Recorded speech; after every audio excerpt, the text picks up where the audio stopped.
Aunty start చేయమంటారా? Okay. అందరికీ మరొకసారి ప్రైజ్ ది లార్డ్. ఈరోజు ప్రైజ్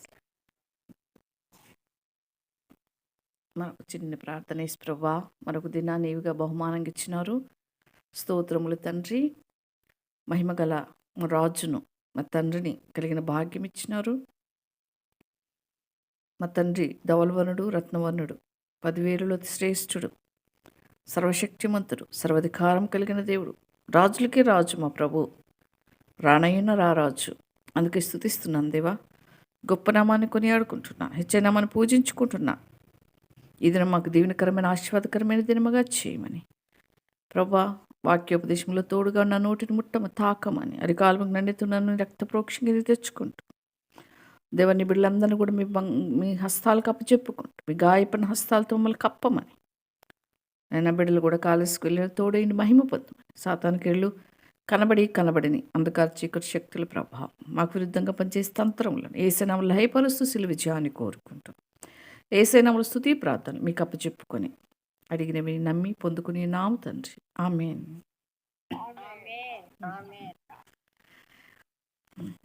ప్రభు మరొక దినాన్ని మనకు ప్రభు ఈవిగా ఇచ్చినందుకే ప్రభు కొందనాలు చెల్లించుకుంటూ ఈ దినము ఇర్మియా గ్రంథం 11వ అధ్యాయంలోకి మనం వచ్చి ఉంటున్నాం. నిన్న దీపాంటి కొన్ని క్వశ్చన్స్ అడిగినారు. నిజంగా క్వశ్చన్స్ అలా అడగటం వల్ల నిజంగా చాలా మన మనుషులం కాబట్టి కొన్ని మర్చిపోతాము, కొన్ని అంటే ఇంకా చాలా విషయాలు నాకు మట్టుకైతే చాలా తెలుసుకునే ఉన్నాయి. నాకు చాలా తెలియవు, అంటే కొంచెమే తెలుసు.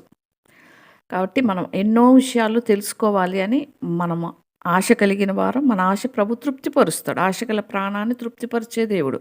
నేను ఎప్పుడైతే ప్రార్థించుకుంటున్నాను, నేను అడుగుతా ప్రభుని, ప్రభు ఈ వాక్యం అంతా నా హృదయంలో ఉంచు ప్రభా, నీ ఎక్కడెక్కడుందో అక్కడ చెప్పునట్లుగా నాకు ఈ వాక్యం అంతా నా హృదయంలో ఉంచు ప్రభా అని నేను ప్రభుని అడుగుతూ ఉంటాను. కానీ అదేవిధంగా మనం ఈ దినం ఒక్క క్వశ్చన్ అడుగుతాను నేను. చరిత్ర గ్రంథాలు ఎన్ని ఉన్నాయి? పాత నిబంధనలో చరిత్ర గ్రంథాలు ఎన్ని? ప్రవక్తల గ్రంథాలు ఎన్ని? ఎవరైనా చెప్పగలరు? ఓ అయితే సారీ ఆంటీ, అయితే అడిగేశారు మీరు. Okay, thank you aunty. అంతే ఆంటీ, థ్యాంక్ యూ ఆంటీ. సరే. ఓ చరిత్ర గ్రంథం 17. ఇవి మనం కలిపి చదువుకుంటే కూడా చాలా మంచిది. నిజంగా మనం ప్రజెంట్ ఎటువంటి దినాల్లో ఉన్నామో మనం అందరికీ తెలుసు. ప్రపంచ నలుమూలలకు కూడా అసమాధానము, కలవరము, యుద్ధవాసనలు, ఒకరి మీదకి ఒకరు లేవటము, ప్రేమ లేని తనము, కఠినత్వము, క్రూయాలిటీ మనుషుల్లోకి వచ్చిందని మనం నిత్యం జ్ఞాపకం చేసుకుంటూనే ఉన్నాం. ఎందుకంటే 2 తిమోతి పత్రికలో 3వ అధ్యాయంలో ఉంది కదా, మనకి దేవుడు చెప్పినాడు మనకు ముందుగానే, అంత్య దినాల్లో అపాయకరమైన దినాలు వస్తాయి, మనుషులు స్వార్థప్రియులుగా ఉంటారు, ప్రేమ చల్లారిపోతుంది అని మనకు తెలుసు వాక్యం. అయితే మనం జ్ఞాపకం చేసుకోవాలి నిత్యం. ఎందుకంటే స్వార్థప్రియులు, ధనాపేక్షకులు అది జరుగుతూనే ఉన్నాయి. అంత్యకాలాల్లో ఇవి జరుగుతాయి అని చెప్పినాడు ప్రభువారు. ధనాపేక్ష ఎలా ఉందంటే ఈ రోజుల్లో, ఇంతకుముందు దినాల్లో ఏంటంటే కష్టపడి సంపాదించాలి, కష్టపడి నేనంటూ ఒక జాబ్ తెచ్చుకోవాలి, ఏదో ఒకటి చిన్న కష్టమో పెద్ద కష్టమో చేసి సంపాదించుకోవాలి అనే దినాలు పోయినాయి. ఇప్పుడు ధనాపేక్ష ఎలా వచ్చిందంటే, అంటే దొంగతనాలు చేయటము, పరుల సొమ్ము తీసుకోవటము, ధనము తినటానికి యవ్వనస్తులు సహితము, ఆడపిల్లలు అయితే మగపిల్లలు అయితే ఎక్కువగా ఆడపిల్లలను చూస్తున్నాం మనము. ఎట్లా తయారైపోయినారంటే డబ్బు కోసం ఏదైనా చేసేస్తున్నారు.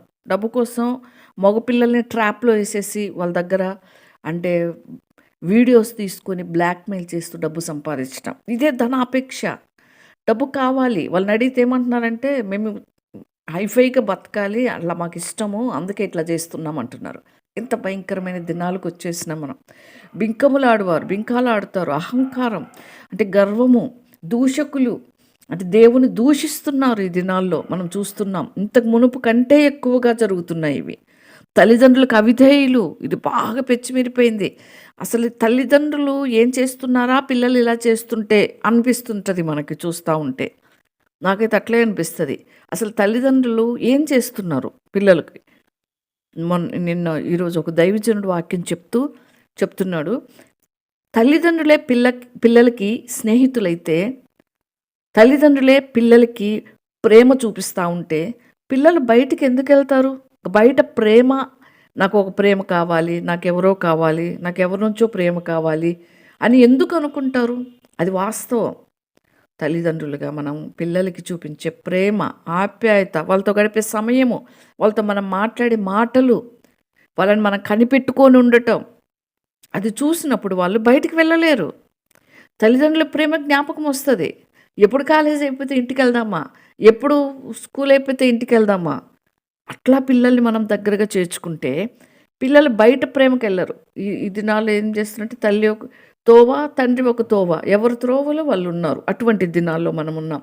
అందుకే పిల్లలు లెక్క పెట్టడం లేదు తల్లిదండ్రుల్ని. వాళ్ళ నిర్ణయాలు వాళ్ళు తీసేసుకుంటున్నారు. అటువంటి దినాల్లో ఉన్నాం. అవిధేయులు, అవిధేయత, దేవునికి అవిధేయత, కృతజ్ఞత లేనివారు, మేలు పొంది కీడు చేసేవాళ్ళు. మేలు పొందుతారు, కీడు కోసము సమయం దొరికితే, అవకాశం దొరికితే కీడు చేద్దామనే అటువంటి వాళ్ళు. అపవిత్రులు, పవిత్రత లేదు ఈ లోకంలో. ఎక్కడ చూసినా అపవిత్ర, పాపం పెచ్చిమిరిగిపోయింది. ఇవన్నీ జరుగుతూనే ఉన్నాయి. అనురాగరహితులు, అతిద్వేషులు, అపవాదకులు, అజితేంద్రులు, క్రూరులు. నిజంగా ఎంత క్రూయాలిటీ అంటే, మనం చూసినాం కదా, ఆంటీ కూడా గ్రూప్లో పెట్టినారు. ఆయనకి ఆవు పేడ తినిపిస్తున్నారు. ఎందుకంత క్రూయాలిటీ? మనిషిని ఎందుకు హింసిస్తున్నారు? అదే వాళ్ళకి జరిగితే అని ఎందుకు ఆలోచించరు? అదే వాళ్ళ పిల్లలకి జరిగితే అని ఎందుకు ఆలోచన రావట్లేదు? క్రూయాలిటీ. సజ్జన ద్వేషులు, మంచితనాన్ని ద్వేషిస్తున్నారు. మనిషిని ప్రేమించుకోవటం లేదు. మనిషి మీద మనిషికి, ఇంతకుముందు ఏదన్నా ఒక మనిషికి ఏదన్నా దారిలో ఏదన్నా జరిగితే అయ్యో అని 10 మంది దగ్గరికి వెళ్ళేవాళ్ళు. ఇప్పుడు అది లేదు. ఎవరి త్రోవ వాళ్ళదే. ఎవరికన్నా ఏదైనా జరిగితే నాకేంటి, నేను బాగుంటే చాలు, నేను సేఫ్గా ఉంటే చాలు, అటువంటి దినాలు వచ్చినాయి. ద్రోహులు అంటే మంచికి అదే కీడుకు మేలుకు కీడు చేసేవాళ్ళు ద్రోహులు, నమ్మక ద్రోహులు, నమ్మించి ద్రోహం చేసేవాళ్ళు. నమ్మిస్తున్నారు, ఫోన్స్లో మాట్లాడుతున్నారు, ప్రేమ ఉన్నట్టుగా మాట్లాడుతున్నారు, వాళ్ళ దగ్గర నుంచి రావాల్సినన్ని పొందుకుంటున్నారు. అదే ద్రోహం అంటే. నమ్మించి ద్రోహం చేయటం, నమ్మక ద్రోహులు. మూర్ఖులైపోయినారు. దేవుని గురించి చెప్తే వినటం లేదు, కఠినులు అయిపోయినారు. ఇంతకుముందు దినాల్లో మేము చిన్నప్పుడైతే టెంపుల్స్ ముందు మేము స్వార్థ చెప్పి వచ్చేవాళ్ళం. టెంపుల్స్ ముందు స్వార్థలు చెప్పి వచ్చేవాళ్ళం సంఘంగా వెళ్ళి. ఇప్పుడు అసలు దారిలో స్వార్థ చెప్పడానికి లేదు కదా, బయట స్వార్థ చెప్తే ఒప్పుకోమంటున్నారు. అట్లా అయిపోయినారు. మూర్ఖత్వం వచ్చేసింది. మేము పట్టిందే అంతే, మేము ఏది నమ్మితే అదే అందరు నమ్మాలి. అటువంటిది నిజదేవుణ్ణి అంగీకరించరు, ద్వేషిస్తున్నారు. గర్వాంధులు, గర్వం వచ్చేసింది వాళ్ళల్లో. దేవుని కంటే సుఖానుభవము ఎక్కువగా ప్రేమించేవారు. దేవుని కార్యాల కంటే, దేవుడు చెప్పిన విషయాల కంటే కూడా మేము సుఖంగా ఉంటే చాలు. తర్వాత పైకి భక్తి కలవారు ఉంటారు కానీ దేవుని శక్తిని ఆశ్రయించరు. ఎవరన్నా ఏమన్నా అనుకుంటారేమో అని భక్తి చేసేవాళ్ళు చాలామంది ఉన్నారు. భక్తి నటన అంటారు దాన్ని. హృదయంలో ఉండదు. హృదయంలో అంటే నిండా పగ, ద్వేషం, అసూయ, ఓరవలేనితనం, ఏమేమో పెట్టుకొని ఉంటారు. పైకి మాత్రం చాలా మంచిగా నటించే వాళ్ళు ఉన్నారు చాలామంది. అది నటన. ప్రభుకి అది ఇష్టం ఉండదు. అందుకే దేవుడు అన్నాడు, వేషినైనా క్షమిస్తా కానీ వేషధాన్ని క్షమించను. అంటే అంత భయంకరమైన పాపంగా లెక్కించినాడు ఆయన. అంటే వేష అనేదే భయంకరమైన పాపం. ఈ దినాల్లో మోహపు చూపుతో చూడటమే పాపం, భయంకరమైన పాపం. చూడొద్దు. నీ పొరుగు అంది ఏది ఆశించొద్దనింది బైబిల్లో. కాబట్టి ఇటువంటి ఉన్నాయా అంటే లేవు. ఒకరి భార్యను ఒకరు మార్చేసుకుని, మనం నేను చూసినాను, నా భార్యని నువ్వు చేసేసుకుని నీ భార్య నేను చేసుకుంటా అంటున్నాడు ఒకడు. ఎంత భయంకరమైన దినాలంటే, అసహ్యకరమైన కార్యాలు, వినటానికి ఇష్టం లేని మాటలు, అటువంటి భయంకరమైన దినాల్లో ఉన్నాం. ఇవన్నీ ప్రభు ఏం చెప్పంటే అంచె దినాలు, అపాయకరమైన కాలాలు. అపాయకరమైన కాలాలు వచ్చినాయి అనటానికి నిన్న న్యూస్లో చూసినాను నేను. అదే 20 జనవరి 20లో ఏమనంటే ఆ భయంకరమైన ఫ్లడ్ వచ్చేసింది ఇటలీలో. నగరాలకి నగరాలు తుడిచిపెట్టుకొని పోతున్నాయి. జనాలు పరిగెత్తుతున్నారు. ఎక్కడ తప్పించుకోగలరు? ఎవరు తప్పించగలరు? దేవుడు ఒక్కసారి సృష్టికి ఆజ్ఞాపిస్తే ఎవ్వరు తప్పించుకోలేరు. మేము బాగున్నాం, మమ్మల్ని ఎవరేమి అనలేరు, మేము సుఖంగా ఉన్నాం, మేము దేవుని బిడ్డలు ద్వేషిస్తున్నాం, దూషిస్తున్నాం అనుకుంటున్నారు. దేవుడు ఒక్కసారి సృష్టికి ఆజ్ఞాపిస్తే చాలు, మొత్తం ఊర్లకు ఊర్లు తుడిచిపెట్టుకుని సునామీ వచ్చింది. అక్కడ భయంకరమైన దృశ్యాలు. ధైర్యంగా ఉంటేనే చూడండి అని పెట్టినారు. సునామీ అంటే ఎట్లా ఉంటుందో మనకు తెలుసు కదా. తుడిచిపెట్టుకొని పోయినాయి. కొంతమందిని మాత్రమే కాపాడగలిగినారు సురక్షిత ప్రాంతాల్లో. అనేక నగరాలకి నగరాలు కొట్టుకుపోయినాయి. సముద్రం అల్లకల్లోలం భయంకరం. అది అది అంటే ఆ యొక్క భయం రాదు జనాలు జరిగే వరకు. అది చూసన్నా ఇటు భయపడరు. అదే అది మనకు జరిగితే అట్లా భయం లేని దినాలు వచ్చేసినాయి. కాబట్టి ఏదేమైనా మనం ప్రభువులోని నిలిచి ఉండటానికి, ప్రభు కార్యాలు చేయటానికి, ప్రభు కొరకే ఉండడానికి ప్రభు మనకు కృపనిచ్చినాడు. అందుకే దేవునికి వందనాలు చెల్లిద్దాం. ఏ పరిస్థితి వచ్చినా కూడా ప్రభువుని గురించి మనం సిగ్గుపడకూడదు, ప్రభు గురించి చెప్పకుండా మనం ఉండకూడదు. అన్నిట్లో దేవుడు తోడు. అదే కదా ఇర్మియా గురించి మనం చెప్పుకునేది. వాళ్ళ తండ్రి ఏమో యాజకుడు. యాజకుడు ఏం చేయాలంటే ప్రజల దగ్గర నుంచి ప్రజల కష్టాలన్నీ విని, ప్రజల సమస్యలన్నీ తీసుకొని వెళ్ళి ఆ సమస్యలన్నీ దేవుని దగ్గర పెట్టేవాడు యాజకుడు. వాళ్ళ నాన్న ఇర్మియాగా చూస్తూ ఉన్నాడు. చిన్నప్పటి నుంచి భయభక్తులతో పెంచినారు వాళ్ళు ఇర్మియాని. అందుకే అన్నీ చూసి అనుకున్నాడు, నేను కూడా యాజకుడు అవుతా, నేను కూడా మా నాన్నలాగే హాయిగా దేవాలయంలో ఉంటా. దేవాలయంలో ఉన్నప్పుడు ఏముంటుంది, వాళ్ళు పోషిస్తారు దశమ భాగాలని. వచ్చిన దాంట్లో భాగము యాజకునికి ఇస్తారు. హ్యాపీగా ఉంటారు. దేవాలయానికి మాత్రం పరిమితమై ఉంటాడు యాజకుడు. నేను కూడా అలా అవుతాను సంతోషపడినాడు. కానీ చిన్న వయసులోనే, బహుశా 14 years ఉండుంటే ఏమో ఇర్మియాకి. ఆ వయసులోనే ప్రభు పిలుచుకున్నాడు. ఇర్మియా 1వ అధ్యాయంలో 4 నుంచి 6 వచనాల వరకు ఉంటుంది. దేవుడు పిలుచుకుని, నేను చిన్నోని ప్రభా నాకు చేత కాదని. ఆ వయసులోని దేవుడు నేను గర్భములు ఏర్పరచుకుని పేని నెరిగినా అంటాడు. ధైర్యం చెప్తాడు. నేను ఇప్పుడు కాదు ఇర్మియా, నువ్వు నేను కాదంటున్నావు కదా, నిన్ను ఇప్పుడు ఎరగలేదు నేను. నువ్వు గర్భములో రూపింపక మునిపే నేను నిన్ను ఎరిగా, నేను నిన్ను స్థాపించుకున్నా నా కొరకై. అందుకే కదా ఇర్మియా అంటే స్థాపించను. దేవుడు స్థాపించుకున్నాడు ఆయన ప్రజల కొరకై. ప్రవక్తగా నేను ఏర్పరచుకున్నా. ఎప్పుడంటే గర్భంలో రూపింపబడక మునిపే ఏర్పరచుకున్నా. నువ్వు ఇప్పుడు కొత్తగా ఫీల్ అవ్వకు అని చెప్తున్నాడు. దేవుడు మనల్ని గర్భంలో రూపింపబడక మునిపే ఏర్పరచుకునేవాడు. ఆయన మనం పుట్టక మునిపే మన స్వభావం ఏంటో దేవునికి తెలుసు. ఎవ్వరికి తెలియకపోయినా దేవునికి తెలుసు. అందుకే దేవుడు ఇర్మియాని ఎరిగినాడు, ఇర్మియాని ప్రతిష్ఠించుకున్నాడు, ఇర్మియాని ప్రవక్తగా నియమించుకున్నాడు. అంత గొప్ప దేవుడు. అందుకే ఇర్మియా అంటాడు, అయ్యో అంటాడు. అంట మనం ఏదన్నా విషయం వస్తే అయ్యో అని ఎట్లా అంటామో, కంగు తిన్నాడు ఒక్కసారి ఇర్మియా చిన్న వయసులో. అయ్యో ప్రభువా, నేను చిన్నవాడినే, నాకు మాటలు చాలవు కదా అని. కాబట్టి దేవునికి మన మనసు తెలుసు, మన కోరికలు తెలుసు, మనం ఎటువంటి వారమో తెలుసు, ఏమవుతామో భవిష్యత్తులో తెలుసు. ఆయన కయ్యూను తెలుసు, హేబేలు తెలుసు, యోసేపు తెలుసు, యోసేపు అన్నలు తెలుసు, యాకోబు తెలుసును, ఏషావు కూడా తెలుసును, ఎలీషా తెలుసు, గెహాజీ తెలుసు. నిజంగా దేవుడు అందరినీ ఎరిగినవాడు. ఎప్పుడు ఎరిగినవాడంటే గర్భంలో రూపింపబడక మునిపే ఆ వ్యక్తి స్వభావం ఏ విధంగా మారుతుంది అని ఆయన ఎరిగినవాడు. అందుకే ఇర్మియా అయితే కానీ నా కొరకై నిలబడడు. ప్రవక్త అంటే సామాన్యం కాదు. యాజకుడు సమస్యలు దేవుని దగ్గర తీసుకెళ్తే ప్రవక్త ఏం చేయాలంటే దేవుని దగ్గర నుంచి సమాచారం తీసుకొచ్చి ప్రజలకు చెప్పాలి.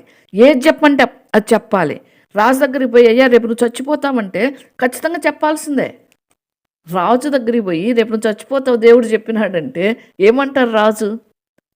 ఇప్పుడు మన దేశ నాయకులను చూసుకుందాం. మోదీ దగ్గరకు చంద్రబాబు నాయుడు, అయ్యా చంద్రబాబు నాయుడు గారు యేసుప్రభు మాకు చెప్పినాడు, దేవుడు నాకు చెప్పినాడు, అయ్యా నువ్వు రేపు చచ్చిపోతావు అంటే ఏమంటాడు? అందరు పట్టుకొని కొట్టి చంపేస్తారు.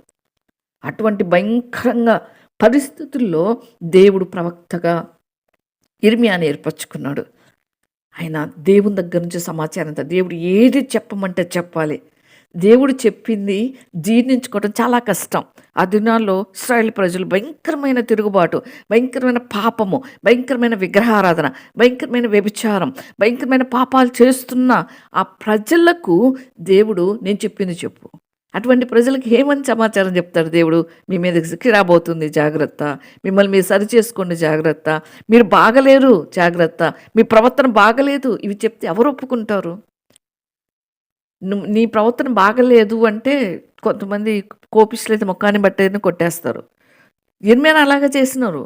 అనాతోతులో ఉన్న ఆ ప్రజలే, తన స్వజనులే ఇర్మియాకు చంపటానికి చూసినారు.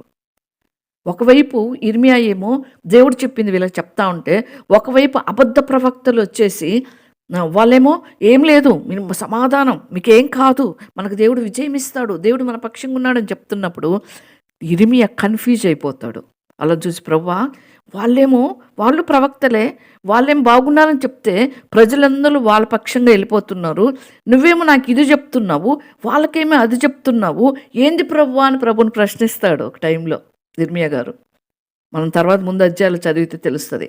ఏంది ప్రభువా ఇది, నాకేంది హింస, ఏంది నువ్వు ఇట్లా చేస్తున్నావు ప్రభువా అంటే, అప్పుడు ప్రభు జవాబిస్తాడు, ఇర్మియా వాళ్ళకి నేను చెప్పలేదు, వాళ్ళు సొంతగా చెప్తున్నారు, నేను నీకు మాత్రమే, నీతోనే మాట్లాడుతున్నా, వాళ్ళు అబద్ధ ప్రవక్తలు, వాళ్ళ నోటుకొచ్చిందంతా చెప్తారు అని దేవుడు ఇర్మియాకి చెప్పినాడు. అటువంటి ప్రవక్త ఇర్మియా గారు నిజంగా చాలా గొప్ప ప్రవక్త. అందుకే పెద్ద ప్రవక్తల్లో ఒక ప్రవక్తగా, పెద్ద ప్రవక్తలు అంటే అంటే అందరూ అంటే ప్రవక్తలే. పెద్ద ప్రవక్తలు అంటే ఎక్కువ కాలము, ఎక్కువ యొక్క అంటే విషయాలను, దీర్ఘకాలం జరిగే విషయాలు రాసిన వాళ్ళు పెద్ద ప్రవక్తల కింద వేస్తారు. ఒక 5 ప్రవక్తల్ని, మొదట యెషయా గారు, తర్వాత ఇర్మియా గారు, ఈ విధంగా దానియేలు, వీరందరినీ కూడా పెద్ద ప్రవక్తల లెక్కలో. అది కూడా దేవుడు చెప్పలేదు, అది పండితులు వాళ్ళని పెద్ద ప్రవక్తల లెక్కలో వాళ్ళు వేసుకున్నారు. కాబట్టి ఏదేమైనా కూడా మనము యెహెజ్కేలు గారిని, తర్వాత విలాప వాక్యాలు రాసింది కూడా ఇర్మియా గారు కాబట్టి అది కూడా పెద్ద ప్రవక్తల కింద లెక్క వేసినారు. ఈ విధంగా ఒక 5 పెద్ద ప్రవక్తలు వేస్తే ఒక 12 మంది చిన్న ప్రవక్తల కింద లెక్క కట్టినారు. కాబట్టి ఏదేమైనా దేవుడు వారి ద్వారా ఇశ్రాయేల్ ప్రజలను సరిచేయడానికి ఇష్టపడ్డాడు. జరగపోయే విషయాలు చెప్పించుకుంటారు. ఇప్పుడు ఎవరైనా అంటే సోదరులు వచ్చి, అమ్మా నీకిట్ట జరుగుద్ది, అమ్మా నీకిట్ట జరుగుద్ది, నువ్వు ఇట్లా చేస్తే ఆ దోషం వద్దంటే వింటారు. దేవుని దగ్గర నుంచి వచ్చిందంటే వినరు. తిరుగుబాటు చేయి జనులు అని పేరు పెట్టినాడు. అందుకే అటువంటి పరిస్థితుల్లో కూడా దేవుడు వాడుకున్నాడు ఇర్మియాని. భయంకరమైన పరిస్థితులు ఆ దినాల్లో. కాబట్టి 5 రాజుల కాలంలో ఇర్మియా గారు ఉన్నారని మనం చెప్పుకున్నా. నేను ఆంటీ కూడా చెప్పినారు. 5 రాజుల బైబిల్ చరిత్రలో కనిపిస్తుంది మనకి. కానీ మనం మొత్తం చరిత్రలో కలిపి చూస్తే మాత్రం ప్రవక్తల గ్రంథాలు దాదాపుగా ఇర్మియా గారు అంటే ప్రపంచం దేశాల్లో ఉన్న రాజులకి అందరికి కూడా ప్రవచించాడని చరిత్ర గ్రంథాల్లో ఉంటుంది. చాలామందికి అందుకే ఆయన పెద్ద ప్రవక్త అని పెట్టినారు. చాలామంది రాజుల కాలంలో ఆయన వాళ్ళకి అంటే దేవుని దగ్గర నుంచి సమాచారం అందించిన వాడు ప్రవక్తగా.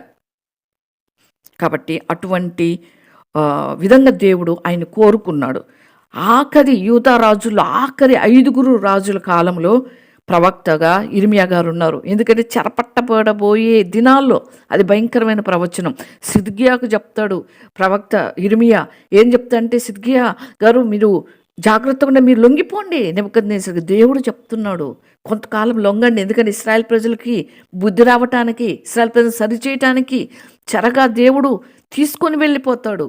మీరు రాజుగా మీరు లోబడితే మీకే మంచిది, మీకు కీడు చేయడు రాజు అని చెప్తే కూడా అబద్ధ ప్రవక్తలు వచ్చి, రాజా అబద్ధం చెప్తున్నాడు ఇర్మియా, మనమేమి చేతగాని వాళ్ళమా, మనం ఎందుకు లొంగిపోవాలి అని మ్యానిపులేట్ చేస్తారు, డైవర్ట్ చేసేస్తారు సిద్కియాని.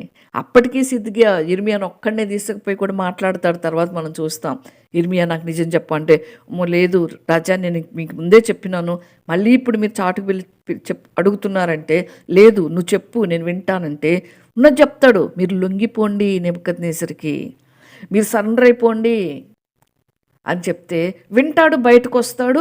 మళ్ళీ వీళ్ళ ప్రవక్తలు మాట్లాడతారు, అబద్ధము అతికినంతగా నిజము నమ్మరు. అట్లానే జరిగింది. అందుకే సిద్కియా కన్నుల ముందే కుమారులు చంపటం, సిద్కియా 2 కన్నులు ఊడబెరికేసినాడు రాజు నెబుకద్నెజరు. దేవుని మాట వినకపోవటం. దేవుడు క్షేమం ఇవ్వటానికి చెప్తాడు, దేవుడు మేలు చేయటానికి ప్రయాసపడుతుంటాడు.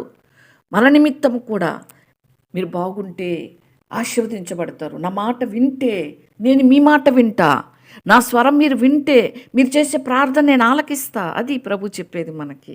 మాట వింటేనే, మనకు వాక్యానికి విధేయత చూపితే నేను మిమ్మల్ని దీవిస్తా. అంతే కదా ప్రభు చెప్పేది. మనం పిల్లలకి, పేరెంట్స్కి ఏమైతే ఎలా మనం పిల్లల్ని గైడ్ చేసి చెప్తామో సేమ్ మన పరలోకపు తండ్రి మనకు అదే చెప్తాడు. పిల్లలేమో మన మాట వినాలి, కానీ మనం మాత్రం దేవుని మాట వినటానికంటే చాలా కష్టం. వాళ్ళకొక న్యాయం, మనకొక న్యాయం. అందుకేమో దేవుడు పిల్లల బంధాలు ఇచ్చింది. పిల్లల్ని ఎంత డిసిప్లిన్గా పెంచుకోవాలి. అదే నా మాట వినకపోతే కొడతానంటాం కదా, మనం పనిష్మెంట్ ఇస్తాం కదా. మరి దేవునికి అధికారం లేదా? మన కోసం ప్రాణం పెట్టిన దేవునికి, అరే నా కష్టపడి కన్నా నిన్ను, నా మాట విను అంటామే పిల్లల్ని. మరి దేవుడు ప్రాణమే పెట్టేసినాడు మన కోసం. ఆయన రక్తం కార్చినాడు మన పరలోకం ఇవ్వటానికి. మన దేవుని మాట ఇంకెంత వినాలని ఆశపడతాడు, బాధపడుతుంటాడు. చాటుకు వెళ్ళి ఏడ్చేవాడు దేవుడు. నేను చాటుకు వెళ్ళి ఏడుస్తా మీ యొక్క విధేయత చూసి అంటాడు. ఆ విధంగా ఇశ్రాయేలు ప్రజల్ని దేవుడు ఈ దినాల్లో కూడా అదే జరుగుతుంది. ఈ దినాల్లో జరిగే పరిస్థితులను బట్టి దేవుడు ఏడవటం లేదా? ఖచ్చితంగా తన్ని కుడిపార్శ్వమున విజ్ఞాపన చేస్తున్నాడు. లోబడిన ప్రజలు దినమంతా నా చేతులు చాపుతున్నా అంటున్నాడు. అటువంటి గొప్ప ప్రేమ గల దేవుడు మన దేవుడు. 2 మార్గాలు మన దగ్గర పెడతాడు. మీరే చూస్ చేసుకోండి అంటాడు. మన దేవుడు బలవంతం చేసే దేవుడు కాదు. విశాల మార్గం, ఇరుకు మార్గం. నా మార్గంలో నడవాలంటే మీకు కొన్ని కండిషన్స్ ఉంటాయి. అయితే చిరకాలం పరలోకంలో ఉంటారు. లేదా మీ ఇష్టానుసారంగా జీవిస్తే మీ కండిషన్స్ మీకు అవసరం లేదు. మీ ఇష్టం వచ్చినట్టు బతకండి, చిరకాలం నిత్యగ్నిలో పడండి. అంతే. ప్రభు చెప్తాడు, వదిలేస్తాడు, విజ్ఞాపన చేస్తాడు. చేతులు చాపి, గాయపడిన చేతులు చాపి ఎదురు చూస్తూ ఉంటాడు. మనం చూసుకున్నాం కదా విగ్రహారాధన విషయంలో. ఒట్టి బొమ్మలు, చేతి బొమ్మలు, అవి వాటికి వాసన చూస్తాయా? తింటావా పెడితే ఎదురుగా? లేదు. మనుషులు ఇష్టం వచ్చి, ఇప్పుడు చిన్న పిల్లలు ఒక బొమ్మ, వాళ్ళకి ఒకవేళ టాలెంట్ ఉంటే పిల్లలకి కొంతమంది కొన్ని బొమ్మలు తయారు చేస్తూ ఉంటారు. బొమ్మ చేసబ్బా నా బొమ్మ ఎంత బాగుందో అని గుండెలకు హత్తుకొని పొద్దున్న లేసి దాన్ని అది చూసి ఇంకా ఎక్కువ ఇష్టమైతే వాళ్ళు ఏం చేస్తారు, ఒక టేబుల్ మీదనో లేదంటే దేని మీదనో చక్కగా పెట్టుకొని వాళ్ళు తినేది దానికి పెట్టి అది ఒక విగ్రహం అయిపోతుంది. అందుకే దేవుడు అన్నాడు, మీరు చేత్తో చేసుకొని బొమ్మలు దాన్ని మొక్కుతున్నారు, అవి మీకు జవాబు ఇవ్వవు. అది ప్రభు చెప్పింది. అది అర్థం కాదే వాళ్ళకి. కాబట్టి ఈ విధంగా ఉన్నారు. కాబట్టి మనం నిన్న కూడా చెప్పుకున్నాము, యెషయా నుండి మలాకి వరకు యెషయా నుండి మలాకి వరకు ప్రవక్తల గ్రంథాలు ఉన్నాయి. చరిత్ర గ్రంథాలేమో యెహోషువ నుంచి ఎస్తేరు వరకు ఉన్నాయి. అవి మనం ఈరోజు తెలుసుకున్న విషయాలు. యెహోషువ నుంచి ఎస్తేరు వరకేమో వచ్చే చరిత్ర గ్రంథాలు, యెషయా నుండి మలాకి వరకు వచ్చే ప్రవక్త గ్రంథాలు. మనం యోషియా, యెహోయాహాజు, యెహోయాకీము, యెహోయాకీను, సిద్కియా ఈ కాలంలో యూదా రాజ్యానికి చివరి 5 రాజులు వీళ్ళ కాలంలో. అతల్యా కూడా కలుపుకుంటే ఆమె కూడా ఒకటి. మొత్తం 20 మంది ఇశ్రాయేల్ రాజులు, 19 మంది 20 మంది ఉంటారు వీళ్ళు యూదా రాజులు. ఇశ్రాయేల్ రాజులు వచ్చేసి 19 మంది, మొత్తం 39 మంది ఉన్నారు. కాబట్టి దేవుడు వీళ్ళకి ప్రవక్తగా, యూదా రాజులకి ప్రవక్తగా ఎన్నుకున్నాడు. కాబట్టి ఇక ఈ సౌలు, దావీదు, సొలొమోను వీళ్ళు వచ్చి సమైక్య రాజ్యం అంటాం కదా మనం. ఇప్పుడు సమైక్య రాజ్యంలో పరిపాలించిన వారు అందరికీ రాజులు వీళ్ళు. సొలొమోను తర్వాత చీలిపోయింది 2గా. ఉత్తర రాజ్యం 10 గోత్రాలు అయిపోయినాయి, 19 మంది పరిపాలించినారు. దక్షిణ రాజ్యంలో యూదా రాజ్యం 20 మంది పరిపాలించినారు. కాబట్టి ఈ విధంగా మొత్తం 40 మంది రాజులు ఇశ్రాయేల్ ప్రజలను పరిపాలించినారు. బైబిల్లో కూడా చరిత్ర గ్రంథాల్లో కూడా ఇవి ఉన్నాయి. చరిత్ర గ్రంథాలు కూడా మనం చదివితే ఇంకా బాగా అర్థమవుతాయి. కాబట్టి ఈ విధంగా ఈ యొక్క బెన్యామీను దేశము దక్షిణ భాగం, అది దక్షిణ రాజ్యం యూదా రాజ్యంలోకి వస్తుంది. అందుకే బెన్యామీను దేశంలో ఇర్మియా ఉన్నాడని. బెన్యామీను దేశము యెరూషలేముకి 5 కిలోమీటర్లే, చాలా దగ్గరగా ఉంది. దగ్గర యెరూషలేము దగ్గరలో ఉన్న అనాతోతు గ్రామంలో ఇర్మియా ఉన్నాడు. వాళ్ళ తండ్రి హిల్కియా అని చెప్పుకున్నాం. లేవి వంశస్థులు వాళ్ళు. ఎందుకంటే యాజకులు, లేవి వంశంలో ఉన్న వాళ్ళు యాజకులుగా దేవుడు ఆ దినాల్లో ఏర్పరచుకున్నారు. ఈ దినాల్లో మనల్ని దేవుడు రాజులైన యాజక సమూహంగా అందరినీ చేసినాడు. ఆ కాలంలో యాజకులు సపరేట్గా ఒక గోత్రాన్ని దేవుడు పెట్టినాడు. కాబట్టి ఆ విధంగా దేవుడు ఏర్పరచుకున్నాడు. కాబట్టి మనం అధ్యాయంలోకి వెళ్తే మనము దేవుడు అంటే ఏ విధంగా మనల్ని ఏర్పరచుకున్నాడు, ఏ విధంగా వాళ్ళు ఏం చేసినారు అనేది చరిత్ర మనం చూసుకోవచ్చు. అంటే ఇర్మియా గ్రంథం మనము 11:1 మనం చూస్తే, యెహోవా యొద్ద నుండి ఇర్మియాకు ప్రత్యక్షమైన వాక్కు. అది దేవుని దగ్గర నుంచి ఇర్మియాకు వాక్కు ప్రత్యక్షమవుతుంది. నిజంగా ఆ దినాల్లో మోషే దేవుని ముఖాముఖిగా చూచిన వాడంటే, ఈ దినాల్లో దేవుని వాక్కు, దేవుని స్వరం ఇర్మియా వింటున్నాడు. దేవుని స్వరం డైరెక్ట్గా వినిపించేది, దేవుడు దృశ్యాలు చూపించేవాడు. ఇర్మియా, నీకు ఎక్కడ ఏం కనిపిస్తుంది చూడు, మసిలే బాణ కనిపిస్తుంది అయ్యా, అది పొంగిపోతా ఉంది మసిలే బాణలో, ఏంది దానికి సాదృశ్యాలు చెప్తా వచ్చేవాడు, ఎగ్జాంపుల్స్. అట్లా చేస్తా నేను ఇశ్రాయేలు ప్రజల్ని అన్నట్లుగా చేస్తాడు. కాబట్టి ఇర్మియాకి దేవుడు వాక్కు ప్రత్యక్షమయ్యేది. ఏం చెప్తున్నాడంటే, మీరు నిబంధన వాక్యాలు వినండి, యూదా మనుషులతో, యెరూషలేము నివాసులతో నీవు ఇలాగ మాట్లాడి తెలియజేయి. నువ్వేం చెప్తావంటే, యూదా మనుషులకి, యెరూషలేములో ఉండే యూదులకి నువ్వేం చెప్తావంటే, ఇర్మియా, ఇశ్రాయేలు దేవుడు యెహోవా ఏం చెప్తున్నాడంటే, ఈ నిబంధన వాక్యాలు విననొల్లని వాడు శాపగ్రస్తుడు. క్లియర్గా చెప్పినాడు దేవుడు. దేవుడు శపించటమేది, ఇంక అన్ని అనవసరమైన మాటలు అవి, మూర్ఖుల మాటలు అవి. దేవుడు క్లియర్గా చెప్పినాడు. ఎందుకంటే మీరు నా మాట వింటే మిమ్మల్ని ఆశీర్వదిస్తా, ముందుగానే చెప్పినాడు దేవుడు. ద్వితీయోపదేశకాండము 28వ అధ్యాయంలో 15 మొదట ఆశీర్వాదాలు ఉంటాయి. 28వ అధ్యాయం ద్వితీయోపదేశకాండంలో, నా ఆజ్ఞలు గైకొంటే ఈ విధంగా ఆశీర్వదిస్తా. తర్వాత చదవచ్చు, నా ఆజ్ఞలు గైకొనకపోతే ఈ శాపాలు మీ మీదకి వస్తేనే. 15వ అధ్యాయం నుంచి 68వ వచనం వరకు ఉన్నాయి. 15వ వచనం నుంచి 28 ద్వితీయోపదేశకాండంలో. కాబట్టి దేవుడు ముందుగానే చెప్పినాడు. ఆయన చెప్పి హెచ్చరించిన తర్వాతనే ఆయన ఏదైనా చేస్తాడు. హఠాత్తుగా రాదు. ఎన్నో మార్లు టైం ఇస్తాడు దేవుడు, ఎన్నో అవకాశాలు ఇస్తాడు ప్రభువారు. అంత గొప్ప దేవుడు మన దేవుడు. నేను నీకు ఆజ్ఞాపించే సమస్తమైన ఆజ్ఞలు కట్టడను నీవు అనుసరించి నడుచుకోవాలని నేను నీకు సెలవిచ్చిన మాట వినని ఎడల ఈ శాపాలు నీకు వస్తాయని చెప్పినాడు.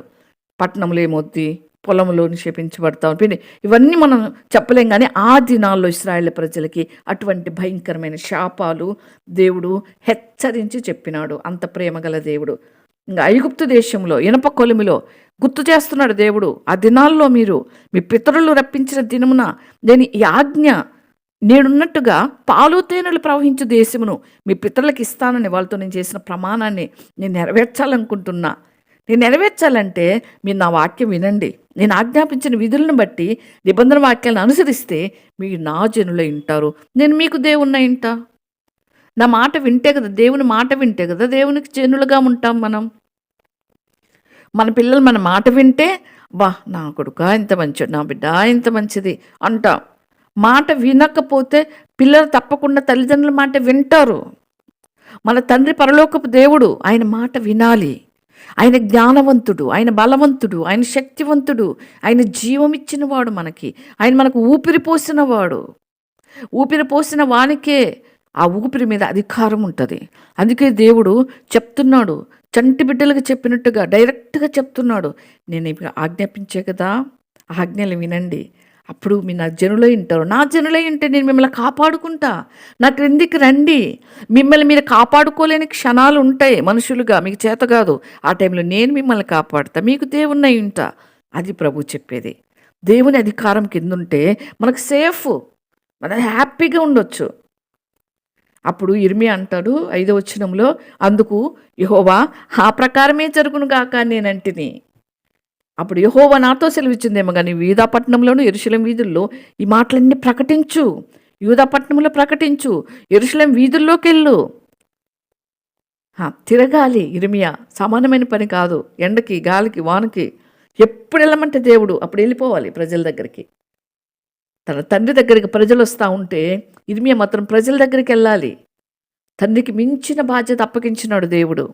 రాజుల దగ్గరికి వెళ్ళమంటే వెళ్ళిపోవాలి. ఏ టైంలో లే ఇర్మియా పో, చెప్పు అంటే వెళ్ళిపోవాలి. అంతే, ప్రకటించు, మీరు ఈ నిబంధన వాక్యాలు విని వాటిని అనుసరించి నడుచుకోమని చెప్పు. ఐగుప్తులు మీ పితరులను రప్పించిన దినం మొదలుకొని ఈ రోజు వరకు నేను గట్టిగా ఖండితంగా చెప్తా వచ్చినాను కదా, నా మాట వినండి అని పెందల కడే లేచి నేను చెప్తా వచ్చినాను ఇర్మియా. ఆ మాటలకు చెప్పు. అయినా కూడా వాళ్ళు దుష్టత్వములో 8వ వచనములో పుట్టు మూర్ఖత చొప్పున నడుచుచు వినలేదు వాళ్ళు. అసలు నా మాట చెవిలే పెట్టలేరు వాళ్ళు. వాళ్ళు అనుసరించాలని నేను వారికి ఆజ్ఞాపించే నిబంధన మాటలన్నిటిని అనుసరించి నడవనే లేదు వాళ్ళు. నేను ఆ నిబంధనలను వాటన్నిటిని వారికి మీదకి నేను రప్పిస్తున్నా. అందుకే నా మాట వినటం లేదు.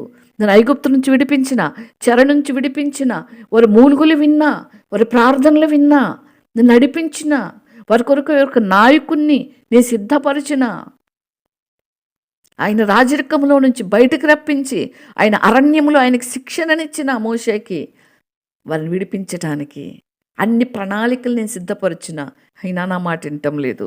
మేలు పొందినారు, వెంటనే మర్చిపోయినారు. ఇప్పటికైనా తిరిగి నా దగ్గరికి రమ్మని చెప్పు అని చెప్తా ఉన్నాడు అని దేవుడు చెప్తున్నాడు. నిర్గమకాండం 26లో మనం అవి చూస్తాం. దేవుడు ఏ విధంగా తన ప్రజలకి మేలు చేసినాడు ఆ దినాల్లో.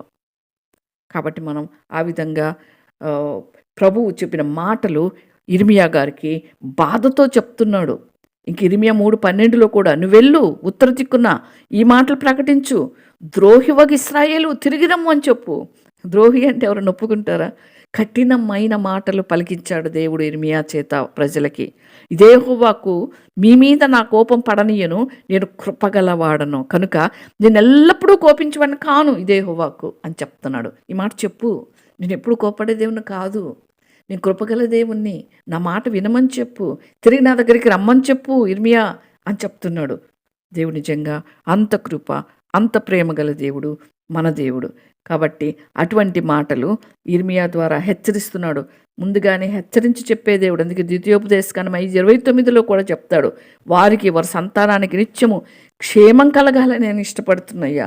వాళ్ళ క్షేమం కలిగినట్లు వాళ్ళ ఎందు భయభక్తులు కలిగి నా ఆజ్ఞలను అనుసరించే మనస్సు వారుకుంటే మేలు, వాళ్ళు మేలు పొందుతారు. వాళ్ళ పిల్లలకి మేలు, వారి క్షేమం, వారి పిల్లల క్షేమం.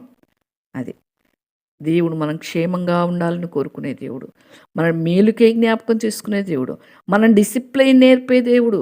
డిసిప్లైన్గా ఉంటే దేవుడు ఎన్నో ఆశీర్వాదాలు మనకి ఇవ్వడానికి ఇష్టపడతాడు.